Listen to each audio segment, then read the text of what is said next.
Aaron Shriver, Melodies and Memories. I love the new name. It fits perfect. Yes. Dude, so Ashland Craft, welcome to Chicago, because you've been to Illinois, like northern part, but it was like Rosemont. It wasn't actually Chicago, so you're gonna break some ground.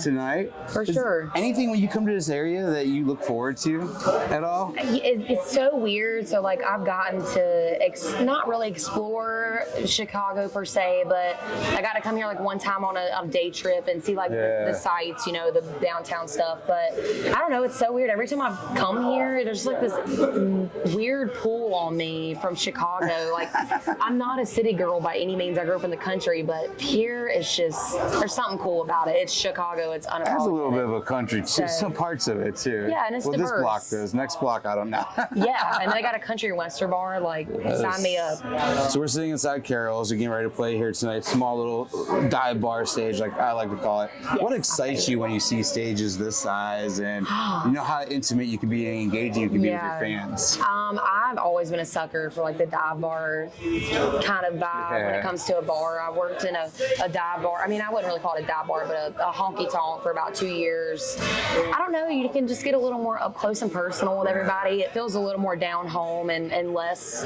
buttoned up, if you will. It's not super like I have to put on this flawless, fantastic show. Like you can actually talk to people and respond from the stage. And ask what they want to hear sometimes. So I don't know. I'm like they're here to listen to the music. So I always want to ask, you know, what do y'all want to hear? What do y'all here to hear? We're excited. We're excited tonight. Well, you know what song I want to hear tonight. So. Oh yeah, you know I'm gonna play it too. Oh yeah. So this summer you've been doing some huge shows. Tomorrow night you're with Brothers Osborne. Yes. What's a cool memory you have or a cool takeaway you had from this summer that you can share? Maybe even on the road.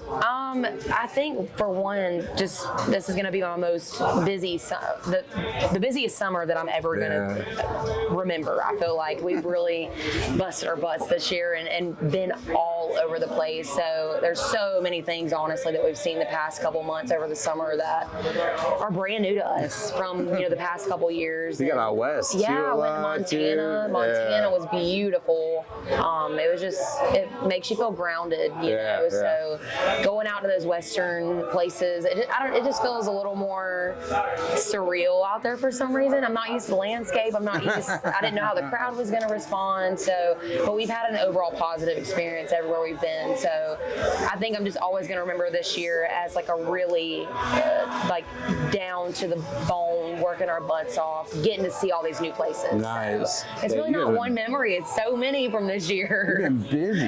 Yeah. You don't get to slow down at all. I love every second of it. I told them, I was like, keep me on the road, please. I love live music. But they are. Now you got the Marcus King tour coming up. Are you doing the whole tour with them? I am. Dude. Yeah, 2 months straight.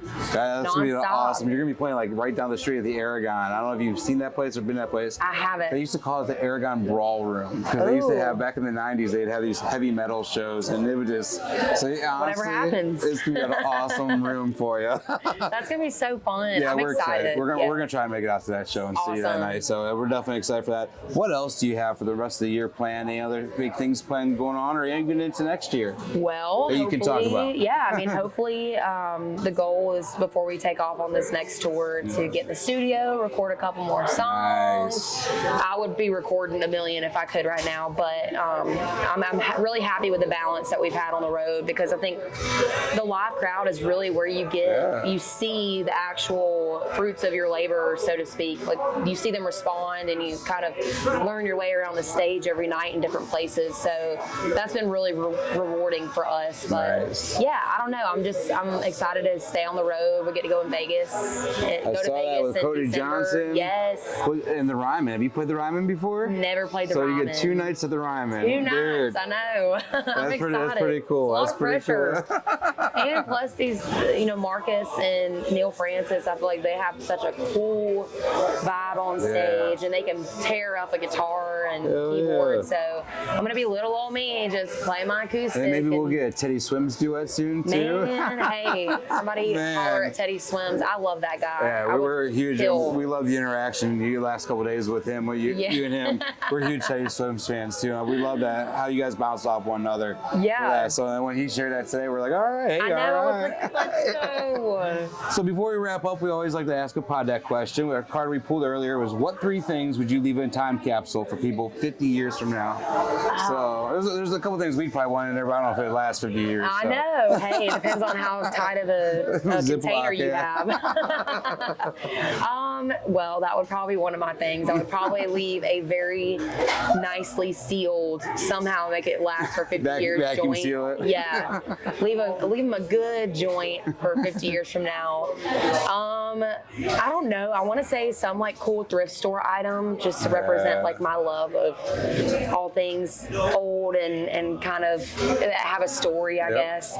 And then it'd have to be something to do with music. I can't fit a guitar in there, I don't think. But I mean, it depends on how big of a box. Yeah. So. One of your albums are in there. Yeah. Hey, I think maybe put my first record in there, just as like a little thing for me to be like, this was my first body of work. Yeah. And maybe they'll like it, maybe not. We'll see how things change over 50 years from now. Guys, Ashland Craft, she's going to tear up this stage tonight. We are so excited. Good luck with everything. We're in your corner. We cannot wait to see what you do the rest of this year. Thank you. Check her out, guys. It's always good to see y'all. Thank you. Thank you.